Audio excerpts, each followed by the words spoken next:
ായാലും ഒറ്റയ്ക്ക് മത്സരിച്ചാൽ ഒരിടത്ത് പോലും കെട്ടിവെച്ച കാശ് തിരിച്ചു പിടിക്കാൻ ശേഷിയില്ലാത്ത മലയോര കോൺഗ്രസ് പാർട്ടിയെ പിള്ളയ്ക്കാം. അല്ലെങ്കിൽ ഷാബി ട്രാഷി ഫോർത്ത് റേറ്റ് പത്രം വെച്ച് നടത്തുന്നതിന്റെ പേരില് നിനക്ക് എന്ത് തന്തയിലായി? Political strength.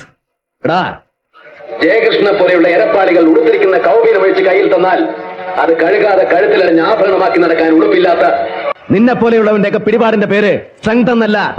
എന്നെ നാട് കടത്താനാണ് ഉദ്ദേശമെങ്കിൽ യു പ്രൊസീഡ് വിത്ത് ദാറ്റ്. എന്ത് ചെയ്യണമെന്ന് എനിക്കറിയാം, ജനങ്ങളോട് പറയണമെന്ന് എനിക്കറിയാം. Stop it. എടോ, ജനങ്ങളുടെ പേര് പറഞ്ഞ ബ്ലാക്ക് മെയിൽ ചെയ്യാനാണ് തന്നെ ഉറപ്പാണ്. അതോ ആദർശം കൊണ്ട് ഞാൻ ഉണ്ടാക്കിയെടുത്ത ഇമേജ് തീർക്കാനോ? എന്ത് ആദർശം സാർ, എന്ത് ഇമേജ്? ഉച്ചയൂണിന്റെയും പിച്ചത്തരങ്ങളുടെയും പേരിൽ പത്രങ്ങൾ ഊതിപ്പേൽപ്പിച്ചു തന്ന ഈ പുറംപൂച്ചോ? Sorry sir, I am the least with fancy. അരിക്ക് വില കുറയ്ക്കാൻ അറിയാത്തവന്റെ ആദർശം ഈ നാട്ടിൽ ആർക്ക് വേണം സർ? കൂടെ നിൽക്കുന്ന കാട്ടുകള്ളന്മാരെല്ലാം ചേർന്ന് ഈ നാടിനെ അപ്പാടെ കുത്തി വാരിയെടുത്ത് വിറ്റ് നിന്നുമ്പോഴും കണ്ണടച്ചിരിട്ടാക്കി കപടമൗനം ഭജിക്കാനുള്ള അങ്ങയുടെ കഴിവുണ്ടല്ലോ. ഈ അഭ്യാസം, ഇതിന്റെ പേര് ആദർശമെന്നല്ല സർ, ആണത്വമില്ലായ്മ എന്നാണ്. Importance, political importance.